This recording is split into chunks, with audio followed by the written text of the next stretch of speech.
예배 부름으로 나가겠습니다. 하나님은 영이시니 예배하는 자가 신령과 진정으로 예배할지니라. 아멘. 주님께 예배합니다.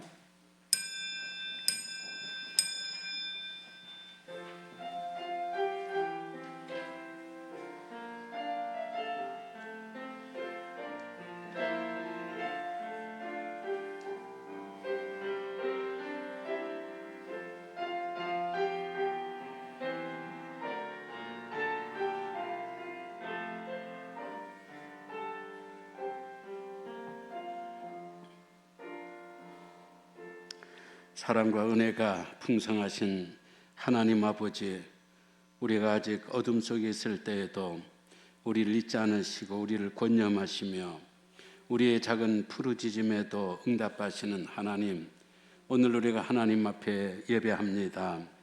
그 전날과 같이 온전한 예배, 성가대도 또 여러 또 순서들도 제대로 갖춰지지 않는 예배지만 신령과 진정으로 그러게 더욱더 예배하기를 원합니다.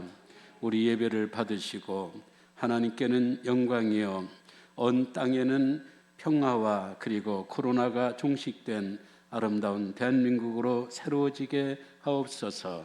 예수님 이름으로 기도합나이다. 아멘. 네, 찬송가 43장입니다.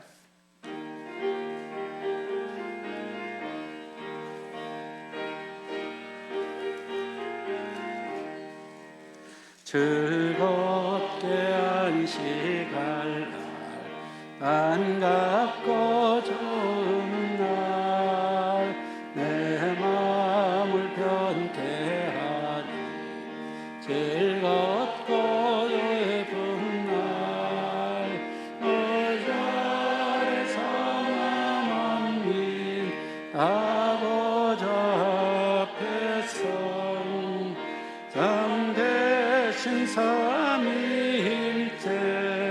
영성 흐르는 날의 하늘에서 새 양식 내리네. 성회로 모이라고 정소리 울리네. 정음의 밝은 빛은 온 세상 비치며 또 영생물이 흘러 시원케 하시네. 일주일 지킴으로 새 은혜 입어서 영원히 있는 것은 너몰라비라.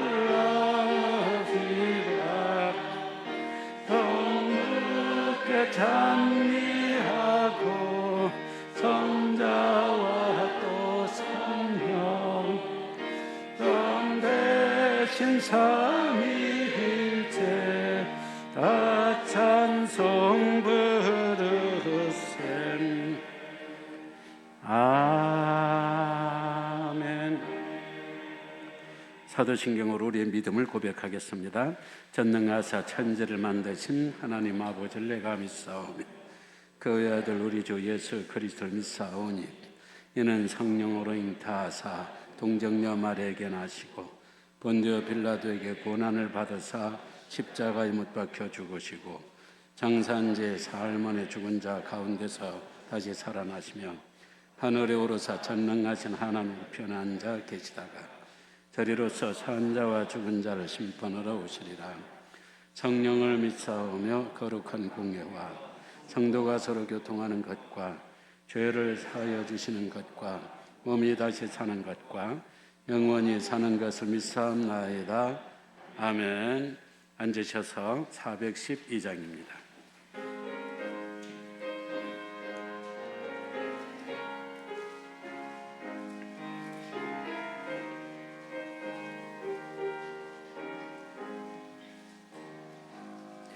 내 영혼이 깊이 깊은 데서 맑은 소리 울려나네.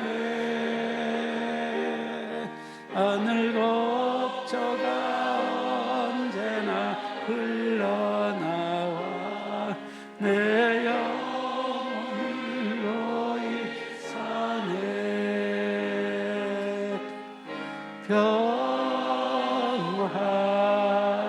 평화로다 하늘 위에서 내려오네. 그 사랑의 물결이 영원토록 내 영혼을 부소서.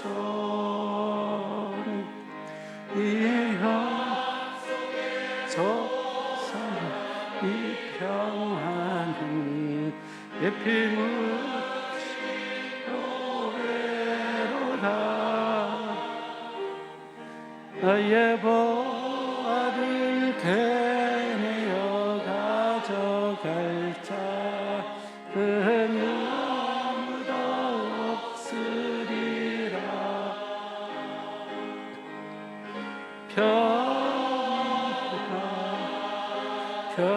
평화로다 하늘 위에서 내려오네.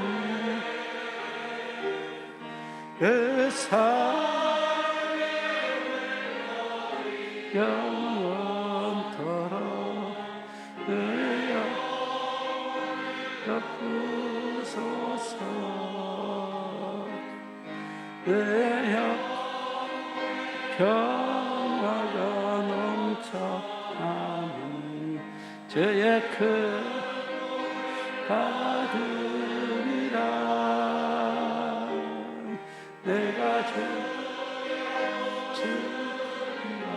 함께 있어 내 별이시리. 평화로다 하늘 위에서 내려오네.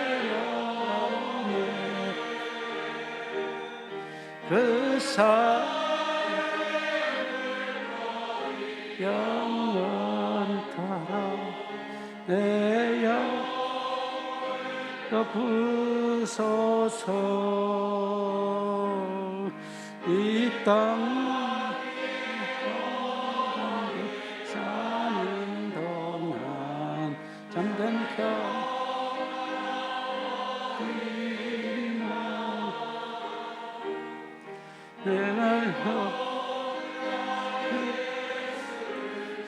그 사랑 누리겠네.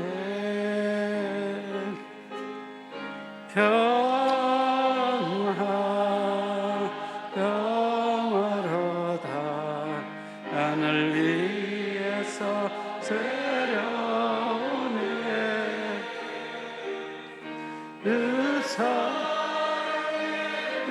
별이 영원토록 내 영혼을 덮으소서. 아멘.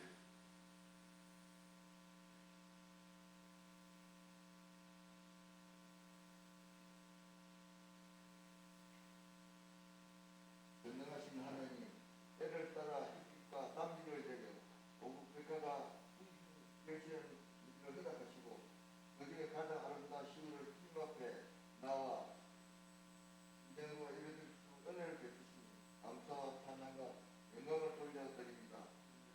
자비하신 하나님, 우리 속에 남아있는 죄와 육신의 연약함으로 인하여 주님께서 주신 귀한 삶에 충실하지 못하고 우리의 짧은 지혜와 미약한 힘에 의지하려 했던 어리석음과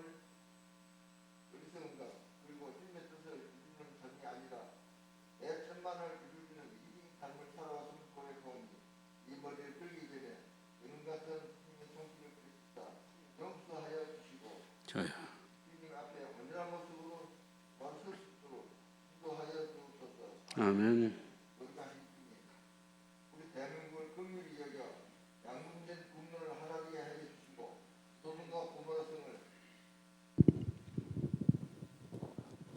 소돔과 고모라 성을 방불케 하는 심히 오염되고 타락된 이 나라를 이대로 두지 마시고 온 백성들이 1907년 태평양 장대원교회에서 시작된 대각성 운동처럼 강한 성령의 역사를 체험케 하여 주시옵소서.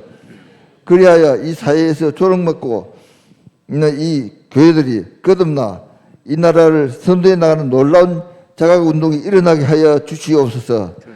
은혜로우신 주님, 세계적으로 전염되어 공포의 대상이 되고 있는 코로나19는 인간의 나약성을 여지없이 보여준 사랑의 치짐을 알게 합니다.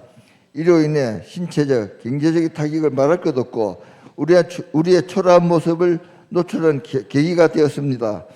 이를 극복하기 위해 일선에서 뛰고 있는 방역당국의 노고에 감사드리며 이들에게 지혜와 능력을 주시어 최선의 방역이 이루어지게 하여 주시고 이번 사태로 사이비 종교와 이단 종교들이 무너지게 하여 주시고 온 나라가 이 이단의 허황된 이론 앞에서 벗어나게 하여 주시고 이 위기 속에서 예배의 소중함을 깨닫게 하여 주시고 또 경건된 영적 부흥이 일어나게 해 주시옵소서.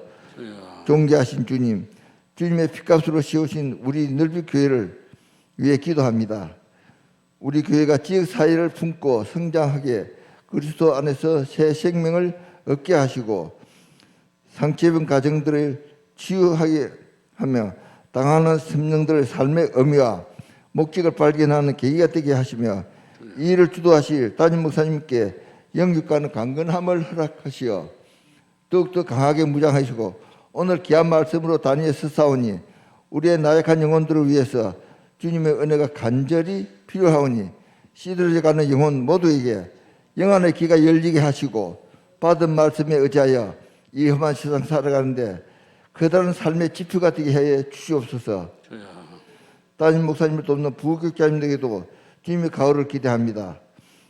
능력 많으신 주님, 우리 근속들이 이번 기회에 대각성 있게 하시고 우리 모두가 힘을 합하고 열정을 모아가는 건물보다 사람이 아름다운 늘 빛나는 교회가 되어주기를 간절히 바랐고 길이요 진리요 참 생명 되시는 우리 주 예수 그리스도 이름으로 기도합니다.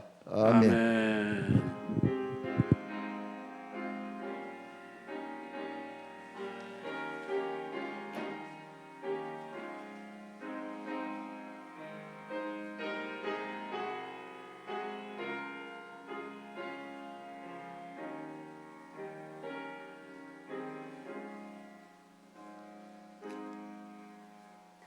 감사합니다. 하나님의 말씀 이사야 40장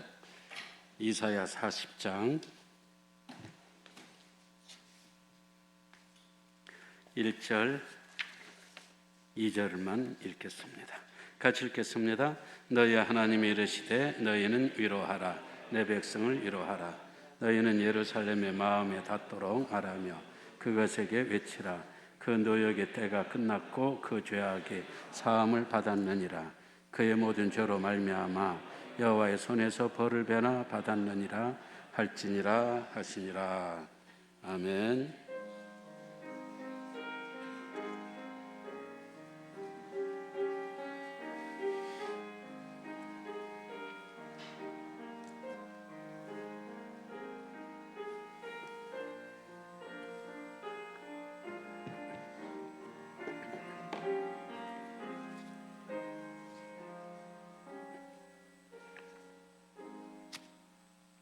오늘도 예배에 참석해 주신 여러분들에게 감사를 전합니다. 오늘 정부에서 뭔가 이 2단계에서 올릴 거냐 내릴 거냐에 대한 발표가 있을 겁니다. 이 발표에 따라서 다음 주일 계속 이런 예배로 갈 것이냐 아니면 그 전처럼 9시, 11시 예배로 돌아갈 것이냐 결정이 될 겁니다. 결정되는 대로 홈페이지에 올리고 문자로 여러분 모두에게 안내를 해드리겠습니다. 너무 그 구역도 쉬고 그래서 이건 아니다 싶어 이번 주부터 구역 기도회를 만들었습니다. 사실은 벌써 했어야 되는데 한 주 끝나고 한 주 끝나면 코로나가 종식되지 않을까 했는데 일이 되었습니다. 그래도 너무 구역이 쉬고 있고 또 예배당이 너무 이렇게 비어 있고 그래서 조별로 구역별로 기도회를 하겠습니다. 뭐 한 대여섯 명, 7, 8명 오더라도 이 예배당에서 전체적으로 이렇게 널리 넓혀서 앉으니까 뭐 별 걱정 없을 것이고요. 구역장님들이 구역원들 잘 연락해서 함께 참석해 주시면 고맙겠습니다. 우리 윤석정 장로님 아들 윤충현 강도사님이 이번 화요일 날에 목사 안수를 받습니다. 우리 교회가 배출한 첫 번째 목회자로서 개인적인 기쁨, 교회의 기쁨이 큽니다. 코로나 때문에 함께 가서 축하하지는 못할 겁니다. 우리 윤 장로님 보이면은 축하한다고 해주시고요. 우리 낙원 떡집에서 송편을 많이 만들었는데 2kg에 10,000원씩, 2kg에 10,000원씩 이렇게 판매를 하니까 우리 여전사님에게 신청을 좀 해주시고 어려울 적에 함께 이렇게 서로 도와주시면 감사하겠습니다. 주님의 은혜 항상 감사합니다. 마음으로 그 길을 계획할지라도 걸음을 인도하시는 여호와 자녀들의 삶을 인도해 주시기를 범사에 감사합니다. 주님 언제나 함께 하시며 도우시는 주님 감사. 우저마 권사님 주님의 은혜로 건강 주심에 감사하여 생일 감사 헌금을 드렸습니다. 또 11조 예물과 또 다른 감사의 예물, 씨앗 건축 헌금, 선교의 헌금, 그리고 이웃 사람들 위한 사랑의 헌금. 하나님 아버지 감사합니다.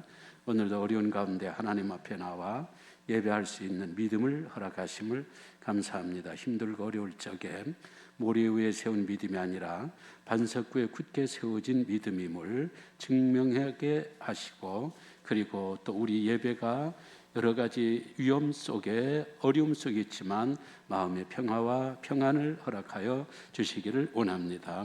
하나님 생일을 맞아 감사합니다. 하나님께서 다음 생일 맞을 때까지 건강하게 하시고 또 여러 가지 감사의 제목으로 하나님께 예물 드리는 모든 분들에게 주님께서 더 큰 축복으로 함께하여 주시기를 원합니다.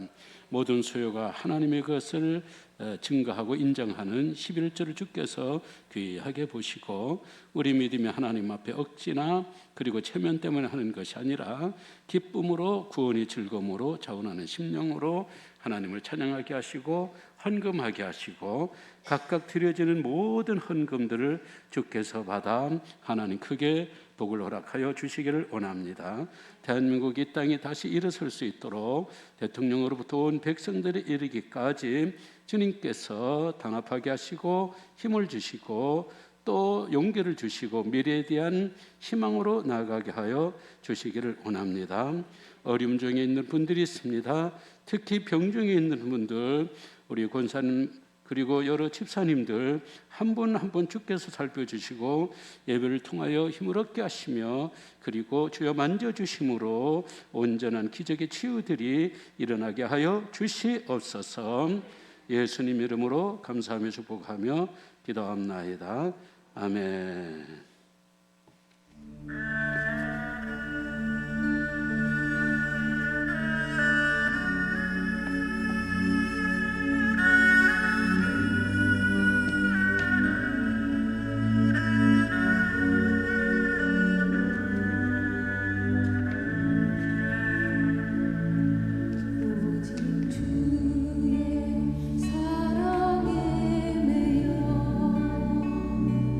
내 영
아멘입니다. 다른 때도 참 좋았지만 오늘 더 좋네요. 주께 내 삶을 드리겠습니다.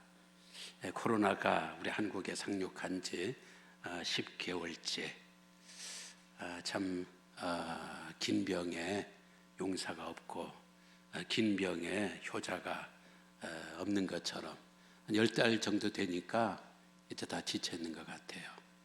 사회활동도 또 제약이 되고 또 가게 하는 분들, 사업하는 분들 수입이 매출이 곤두박질하고 이러다가 내가 또 확진자가 되거나 또 확진자 동선에 있는 것은 아닌가라는 이러한 불안감 때문에 백성들 전체가 지금 깊은 우울의 늪에 빠져 있습니다. 아직 우울증까지는 아니더라도 우울감 정도는 문득 우리의 모든 마음속에 있는 것 같아요. 오죽했으면 코로나 블루라는 코로나 우울이라는 이런 신조까지 생기고 그러겠습니까?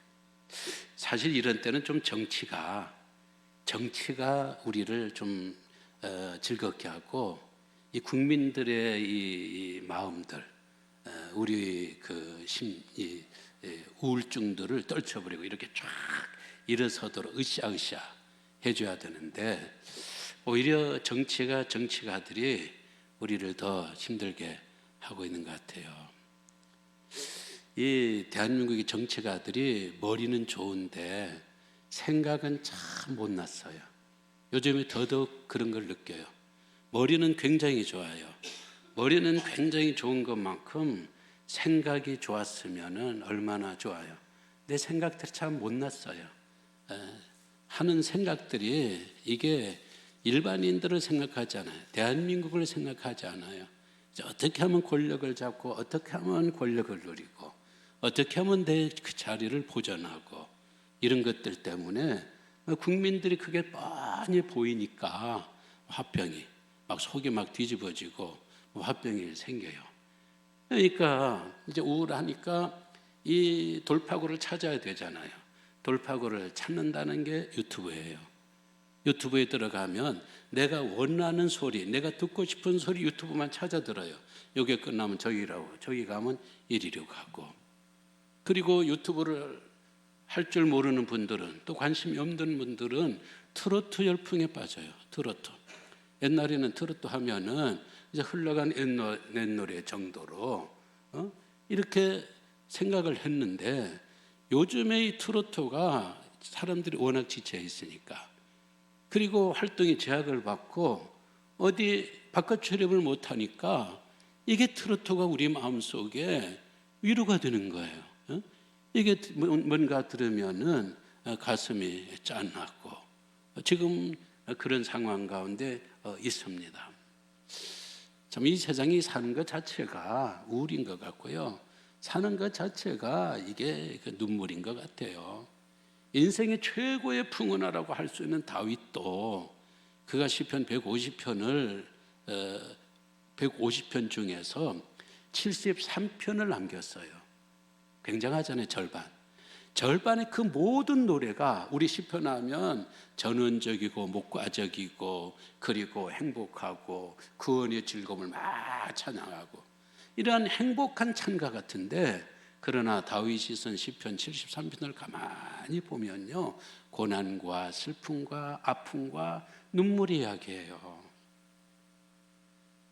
오죽했으면은 이 다윗이 하나님이여 내 눈물을 주의 병에 담으소서 그렇게 이야기해요.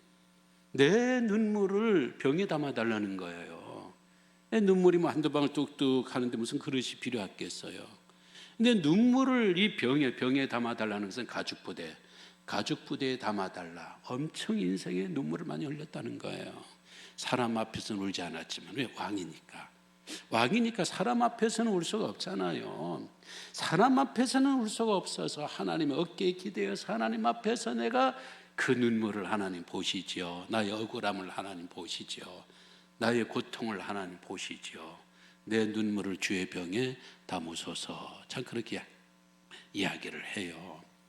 그거 보면 백성들도 위로가 필요하지만은 통치자들도, 왕도, 대통령도 다 참 이 약하디 약한 인간이 될 수밖에 없어서 힘들고 어려울 적에는 누군가의 위로를 기다리는데 위로해 줄 자가 없다라는 데 인생에 또 이게 고통이 있는 거예요.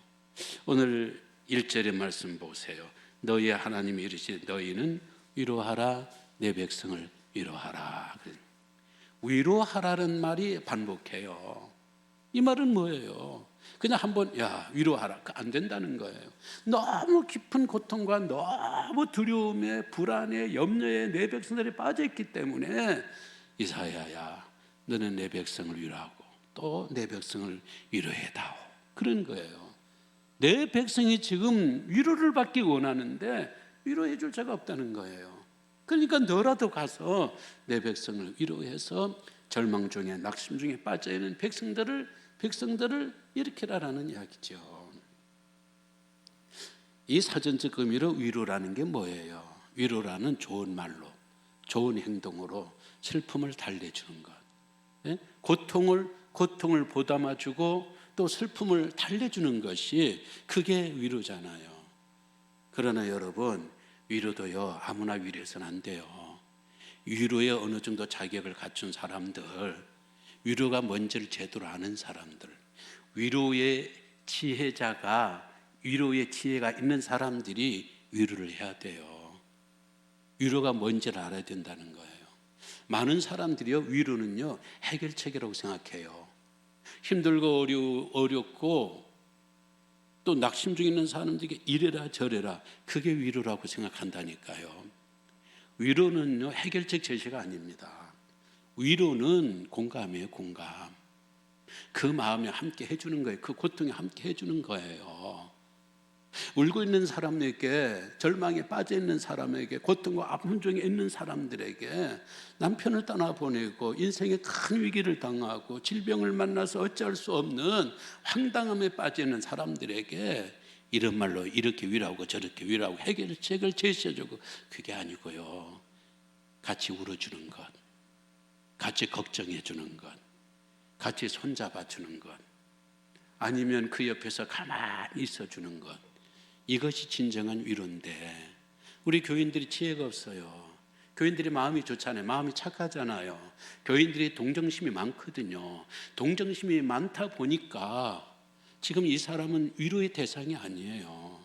내가 위로해 줄 수 있는 영역 밖에 있는 분인데 내가 찾아가서 내가 인간적으로 내가 막 위로를 막 하려고 그래요. 그러다 보면은 그 위로가 자칫하면은 우정을 갈라놓고 그래요. 저는 이제 장례식 가서 이제 염하고 입관하고 그럴 적에 절반 정도 햇술 속에 들어가요. 많은 분들이 다 들어가는 건 아니에요. 왜 제가 입관할 적에 절반 정도에 들어갈까요? 울라는 거예요. 내가 옆에 있으면은 우는데 이거 목사 가만히 있기도 그렇고 우는 사람들 울지 말라고 하기도 그렇고 아주 애매해요. 그 사랑하는 가족을 떠나보내는데 이때 울지 않고 언제 울어요? 어머니를 떠나보내면서 남편을 떠나보내면서 부모를 떠나보내면서 심지어는 자식을 떠나보내면서 이게 지금 마지막 관 덮이는 거잖아요. 이때 되면 얼굴도 볼 수 없는 건데 이때 안 울면 언제 울어요? 그때 울어야 될 사람을 울지 말라고 달랜다는 거는요 그거는 위로가 아니에요. 그건 위로가 아니에요. 아니 지금 우리 아들이 대학교 낙방이 됐는데 지금 내가 이제 크게 병원에서 내가 이제 큰 병을 내가 얻어서 왔는데 그거 괜찮다고 괜찮은 거예요. 당신들은 괜찮지요. 건강한 사람인데 지금 병원에서 지금 이제 큰 병이라고 이게 그 생명과 관계되는 큰 병이라고 딱 진단받아 온 사람들에게 가서 기도해 주겠다고 괜찮다고 그러면은 그게 위로가 되냐고요. 그 위로가 안 돼요. 우리 예수 믿는 사람들 지금까지 너무 용감했어요. 상대방 입장을 고려해 주지 못하고 또 상대방의 지금 심정을 고려해 주지 못하고 우리가 일방적으로 하나님 계시지 않냐, 천국에 계시지 않냐, 하나님이 낫게 해주실 것이다 라는 본인도 확신하는 게 아니에요. 위로하는 본인도 확신하지 않으면서도 그냥 늘 허든 말로 그렇게 위로하는데 상대방 그걸 몰라요. 다 알죠. 이 영양가 없는 하나도 위로가 되지 못하는 위로를 우리는 정성껏 하고 있으니까 이 염장 지르는 거죠. 지금 내가 상처를 당해가지고 힘든데 여기에 소금까지 뿌려놨으니, 소금 뿌려주면서 괜찮다고 하고 있으니 그거야말로 불난집에 부채질 하면서 괜찮다고 하는 그거와 꼭 같은 거잖아요. 이런 이야기를 다룬 드라마가 송혜교가 나오는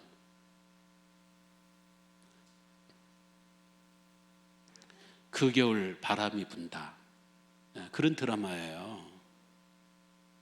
여기 송혜교는요, 재벌의 상속녀가 나와요. 근데 6살쯤에 부모가 이혼하고 오빠가 가출하고, 그 충격을 받고 스트레스를 받아가지고 이 아이가 뇌종양에 걸리고, 그리고 후유증으로 시각장애자가 되는 거예요. 근데 이 아가씨가 나중에 이제 크니까 아가씨가 되잖아요.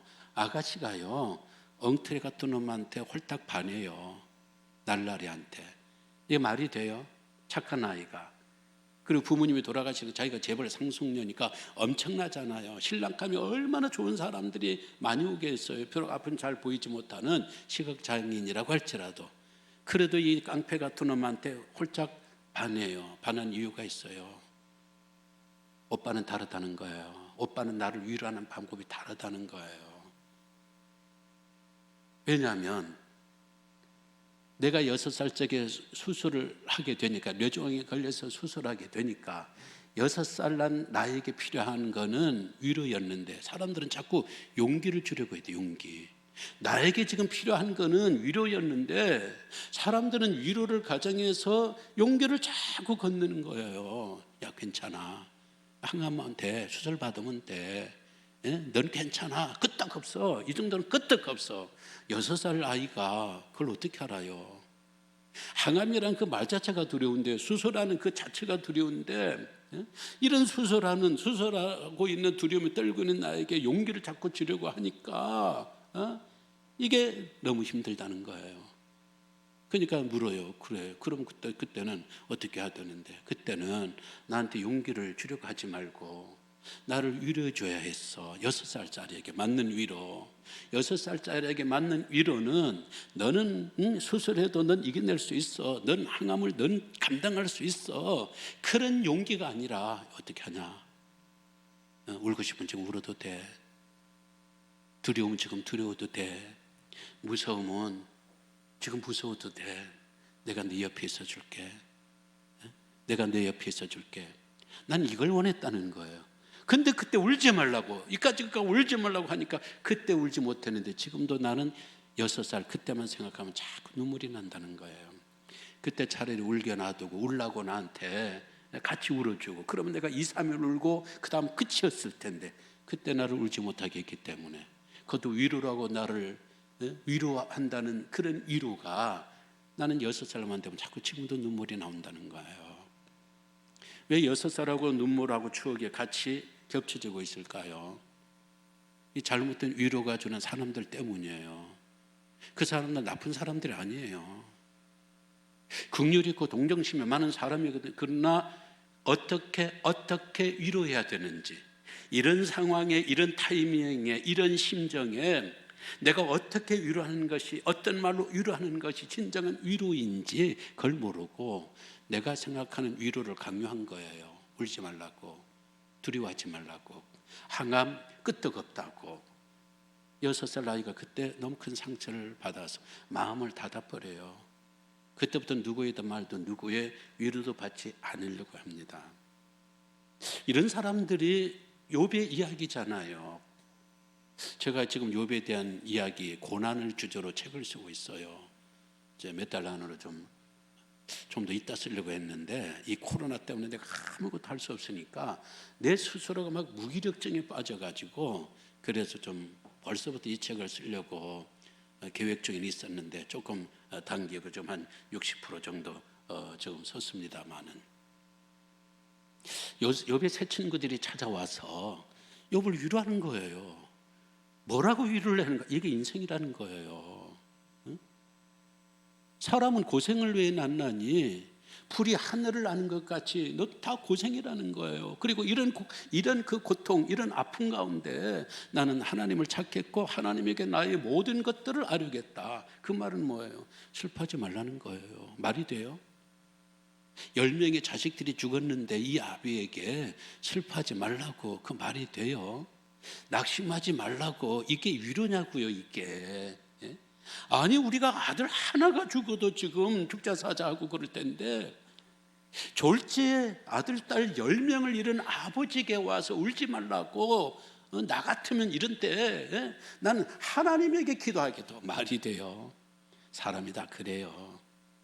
남의 수술 상처는요, 남의 수술 상처보다 내 손톱에 있는 요 상처 요걸 더 아프게 하는 것이 여기 자기 중심적이고 자기 입장이 된 것이 바로 이것이 인간이에요. 이런 쓸데없는 위로가 너무 지금 우리 사회에 신앙이라는 이름으로 예수라는 이름으로 하나님이라는 이름으로 그냥 어설픈 위로를 아무에게나 아무 타이밍이나 이렇게 위로하는 거예요. 괜찮다고요. 이 기준은요, 언어의 온도라는 책에서 위로에 대해서 이렇게 쓰고 있습니다. 위로는 헤아림이라는 땅 위에 피는 꽃이다. 상대방을 헤아려 보지 않고는 위로하지 말라는 거예요. 상대방이 이런 처지에 어떨까 그걸 헤아리지 못하면 쉽게 위로라는 말로 그 사람에게 다가가지 말라는 이야기예요. 위로는 헤아림이라는 땅에 피는 꽃이다. 상대에 대한 알미 빠져있는 위로는 더 큰 상처를 주기도 한다. 상대의 감정을 찬찬히 느낀 다음 슬픔을 달래줄 따뜻한 말을 조금 느린 박자로 꺼내도 늦지 않을 거라고 본다. 그 말은 뭐냐? 공감이 먼저 앞서다는 거예요. 위로라는 말보다는 그 사람의 슬픔과 그 사람의 아픔에 공감 말하는 거 옆에 있어주고 천천히 살펴주고 그의 심정을 헤아려주고 그의 아픔이 어느 정도인지 지금 내 위로가 필요할 때인지 아니면 내 침묵이 지금 필요할 때인지 천천히 헤아리고 또 살펴본 다음에 한 박자 늦게 그제서야 위로를 해도 늦지 않을 테니까 어설픈 위로를 함부로 해서 상대방에게 그 아파하는 사람에게 또 한 번의 아픔 상처를 가지 말라라는 그런 이야기예요. 이 교인들이요, 우리 제대로 좀 살아야 돼요. 우리가 말이라고 위로라고 함부로 쉽게 아이고 괜찮아, 항암 받으면 괜찮은 거야. 부모님이 천국 갔잖아. 천국 갔으니까 괜찮아. 사람이 죽는 거잖아. 너무 쉽게 이런 말을 던지면 위로라고 던진 말이 칼이 되고 그것이 오랫동안 마음에 남아서 이 왼수 아닌 왼수가 되어버린다라는 그런 이야기예요. 오늘 하나님께서 이사야 선지자에게 내 백성을 위로하라고 그래요. 지금 백성이 어떤 형편이 있는가? 나라가 망하게 됐어요. 나라가 망할 뿐만 아니라 이전의 선지자들의 이야기에 의하면, 예언에 의하면요, 70년 바벨론은 신흥 제국이에요. 엄청난 제국이에요. 이 제국에 끌려가지고 70년 동안 거기서 노예살이를 한다라는 이야기예요. 여러분 생각해봐요.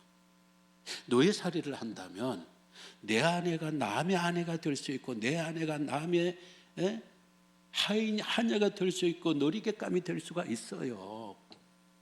내 아들이 내 딸들이 어디로 가고 어떤 고생을 하고 그리고 내 딸들이 누구에게 어떤 유린을 당할지 몰라요. 이런 상황이에요. 그냥 쫄아 있는 거예요. 쫄아 있는 이런 사람들 무엇으로 위로해요? 누가 위로해요? 지금 이렇게 되니까요, 니 탓 내 탓이다 이러고 있는 거예요. 니 탓 내 탓이다. 그러니까 사람들은요, 정치에 희망을 가져야 되는데, 정치가들의 어떤 희망적인 메시지를 전해줘야 되고, 이 미래의 어떤 대안들을 제시해 주는 것이 정치가인데, 한쪽은 애국파가 되고, 한쪽은 아수리파가 되고, 한쪽은 친바빌론파가 되고, 오랜 시절에 우리나라가 구한 말에 누구는 친일파가 되고, 누구는 친중파가 되고, 누구는 영국 친영파가 되어가지고 서로 싸우는 것처럼 지금 이 상황이 지금 이런 상황이에요. 이런 상황 앞에 하나님께서 이사야에게 가서 내 백성을 위로해라, 내 백성을 위로해줘라. 야, 근데 이 성경 말씀요, 우리가 술렁술렁 읽어가고 스토리 중심으로 읽었던 이야기라고 술렁술렁 넘어가면요, 몇 번 읽으면 재미가 없어요. 정독을 한 구절 한 구절 하게 되면 이 성경 구절 속에 참 진짜 인간의 모든 심리학, 인간의 모든 이 다 들어있는 거예요. 2절의 말씀 보세요. 하나님께서는 1절에서 위로하라 2번을 반복하던데, 위로를 어떤 식으로? 너희는 예루살렘의 마음에 닿도록. 이 공감이잖아요. 마음에 닿는 게 공감이잖아요. 내 입장으로 가서 내 입장만 가서 위로하고 그런 게 아니고, 백성들에게 가서 백성들이 마음에 닿도록, 백성들의 마음이 울컥할 수 있도록, 백성들이 진짜 마음을 달래줄 수 있도록, 그들의 무너진 그 마음을 이렇게 세워줄 수 있는 이러한 진짜 예언을 하라는 거예요. 그 진짜 예언이 뭐냐? 3가지를 말씀하셔요, 주님은. 2절의 말씀 보니까 그들에게 외치되 노역의 때가 끝났다. 노역의 노동이잖아요. 고된 수고잖아요. 노역의 때가 끝났다는 것은 바벨론의 고생이 이제 끝났다는 거예요. 바벨론에 끌려가서 포로가 되어서 모진 세월이잖아요. 이 거친 삶이 이제는 다 끝날 때가 되었다는 거예요. 2번째 위로, 그 죄악이 사함을 받았느니라. 이스라엘 백성들이 바벨론 포로로 끌려가고 남유다 왕국이 망하고 북이스라엘이 이미 전에 망하게 된 것은요, 군대 힘이 약하고 정치가 잘못되고, 그리고 국력이 약하고 백성들이 잘못돼요. 이것도 있지만요, 이것도 원인이지만 근본적인 원인은 죄 때문이에요. 무슨 죄냐? 하나님을 안 믿는 죄가 아니고요, 하나님을 다른 신들 중에 하나로 여겨버렸다는 것. 완전하고 유일하신 광다신 하나님을 아주 작은 하나님으로 만들어 버렸다는 것. 하나님도 신들 중에 하나로 왜곡시켜 버렸다는 것. 이것이 그들 큰 죄. 그게 우상숭배잖아요. 우상숭배에 나온 것이 결국 율법을 아주 우습게 만들어 버렸다. 이게 바로 죄 때문에 그들이 망한 거예요.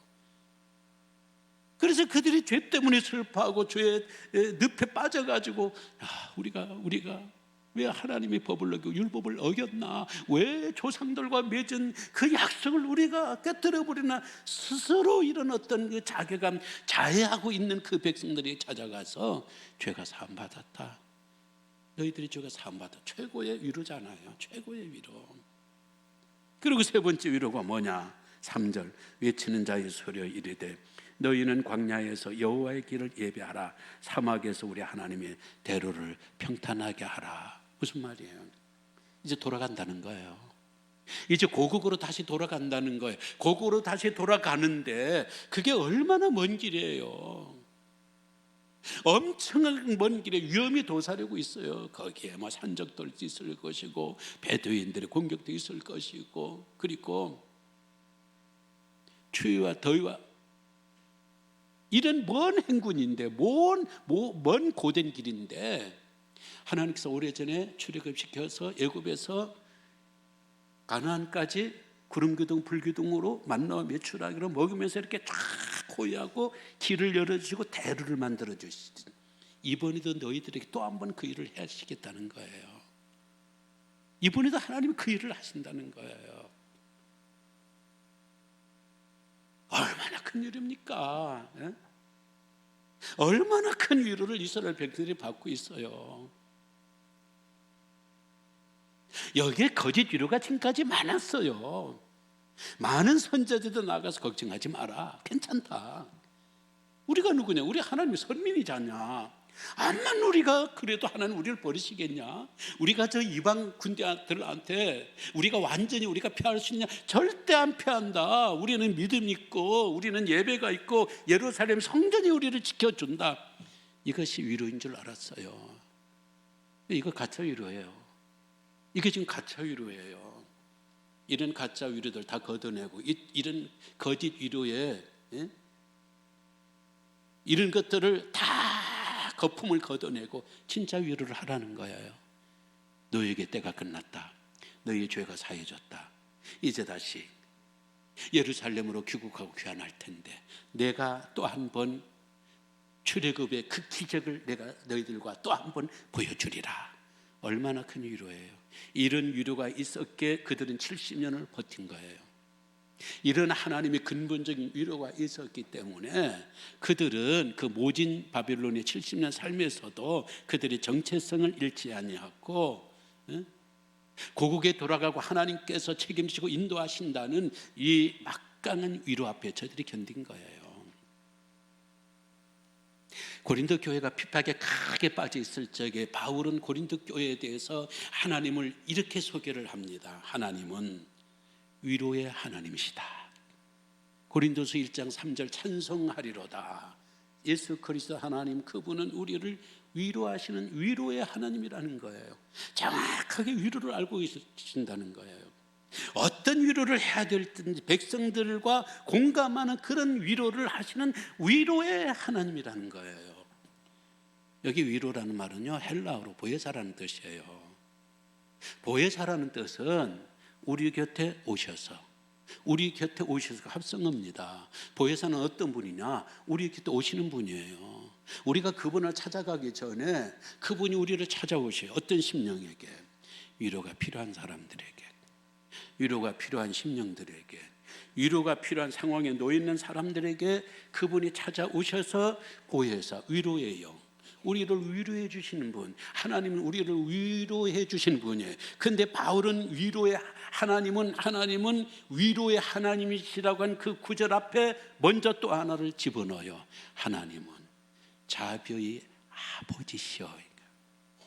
아버지라고 그랬어요. 여러분, 어머니의 위로가 다르고 아버지의 위로가 달라요.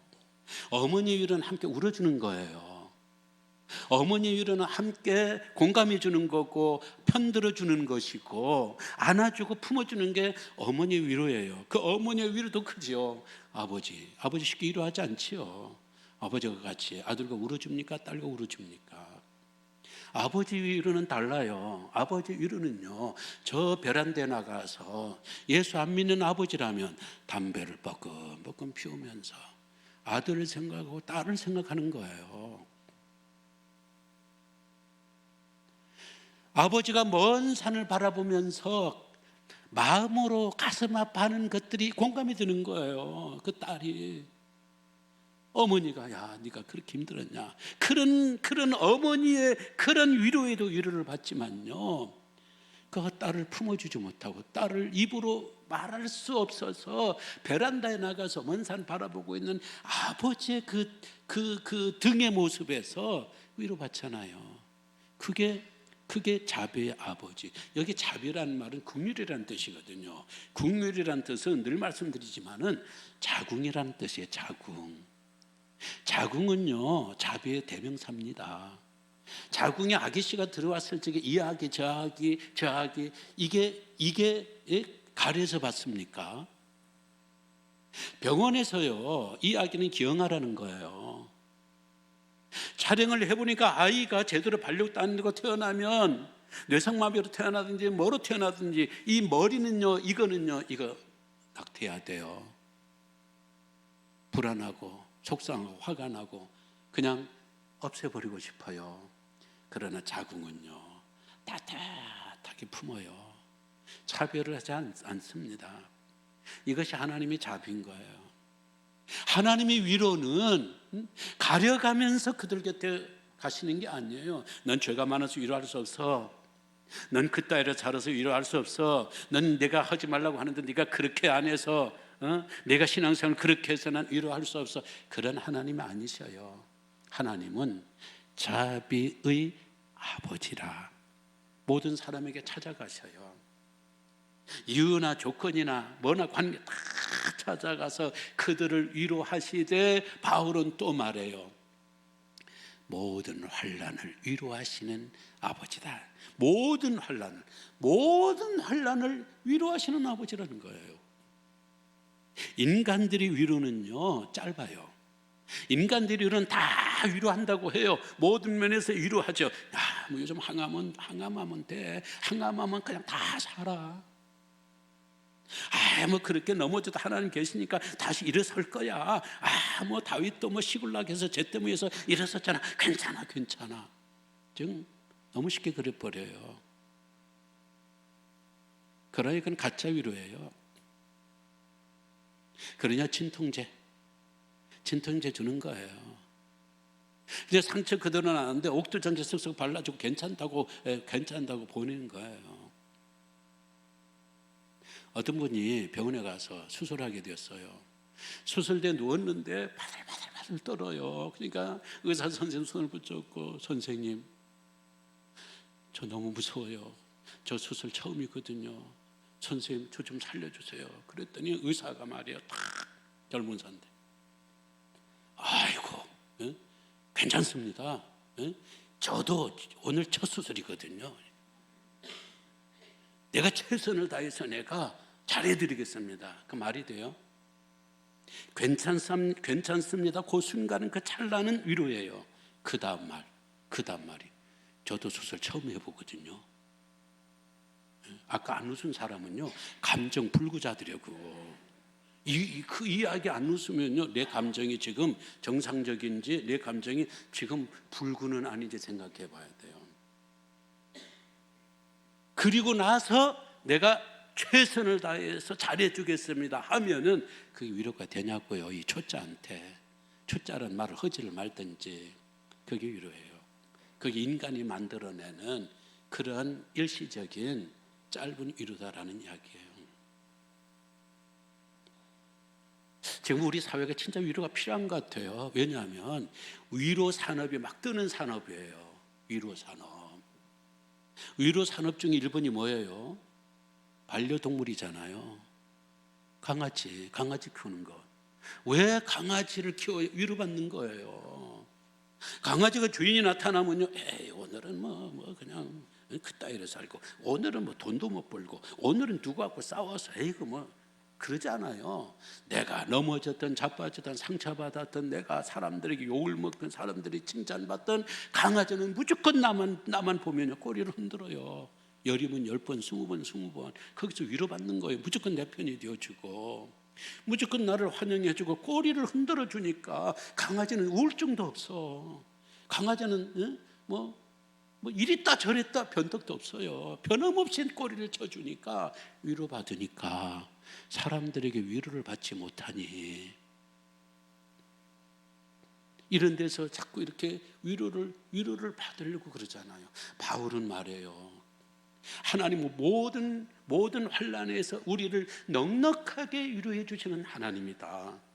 바로 그 하나님이 이사야의 하나님이고 이사야의 하나님이 바울의 하나님이고 이스라엘 백성들의 하나님이 고린도 교회의 하나님이고 고린도 교회의 하나님이 바로 이스라엘 백성들 만국 앞에 두려움 속에 불안에 떨고 있는 그 백성들의 그 하나님이 뭐라고 위로를 하시느냐. 그들이 네가 가서 그렇게 위로를 해주면 29절을 보겠습니다.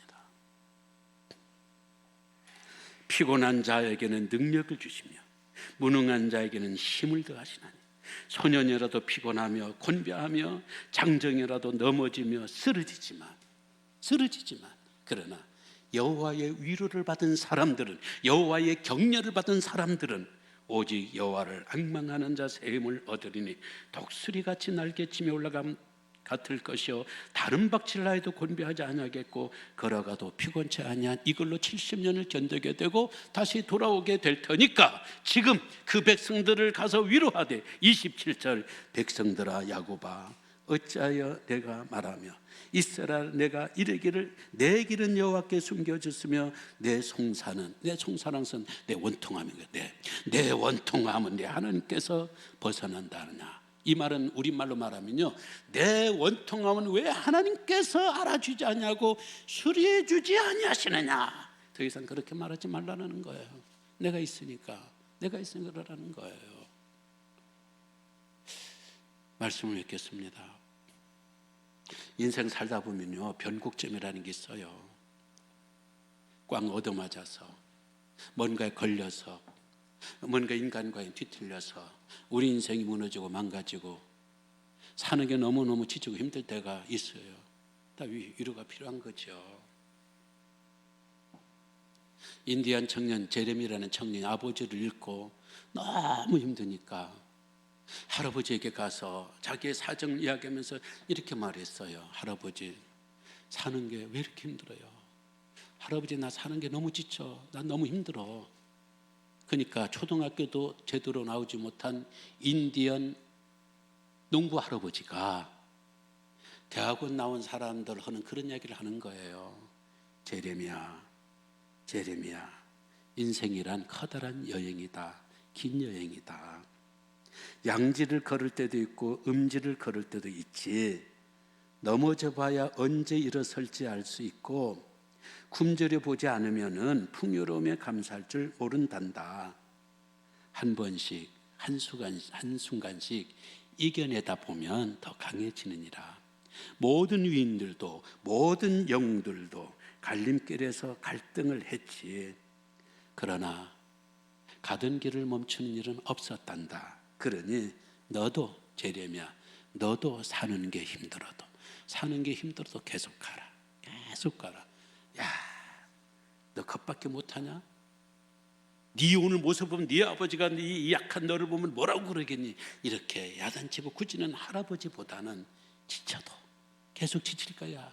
지쳐도 계속 가다 보면 오늘의 음지에서 벗어나 양지를 만날 것이고 오늘 어둠에서 벗어나서 쨍하고 해 뜨는 그런 날 보게 될 거야. 그거잖아요. 그것도 못하냐? 그런 꾸지람이 아니라 거기 지치면 지치는 대로 지치고 울고 싶으면 울고 싶은 대로 그 울어라. 힘들면 힘들다고 해라. 그 힘 안 든다고 그냥 힘쓰지 말고 그냥 힘들다고 해라. 그래도 계속 울면서 계속 가고 힘들어도 계속 가고 지치다 하면서도 계속 가다 보면 좋은 날이 올 거야. 좋은 날 그러는 거예요. 바울은 계속해서 말해요. 하나님께서 너희를 위로하시면 너희로 하여금 슬픔에 빠지는 환난에 빠져있는 다른 사람들을 위로하게 하도록 하기 위해서 너희를 위로한다 그랬어요. 언제까지 우리가 나를 위로해 주세요. 나를 그렇게 살면 안 되죠. 나도 위로받고 죽을 때까지 나도 위로받고 또 주변 사람들 계속 위로가면서 입으로 위로가 필요하면 입으로 하고 같이 눈물로 위로가 필요할 때 눈물로 울어주고 같이 침묵으로 옆에 있어주는 위로가 필요한 사람에게는 침묵으로 옆에 있어주고 손잡는 것으로 따뜻한 손으로 꼭 잡아주는 안아주는 것이 필요한 사람들에게는 안아주고 이러한 참된 하나님의 위로를 전하면서 사는 위로의 사역자들이 되시기를 주의 이름으로 기원합니다. 다 함께 일어나셔서 오늘 복음송을 하겠습니다. 하나님은 너를 지키시는 자.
손 들고 다시 한번 합니다. 눈을 들어 산을 보아라. 너의 도움 어디서 오나. 천지 지으신 너를 만드시어 여호와께로다.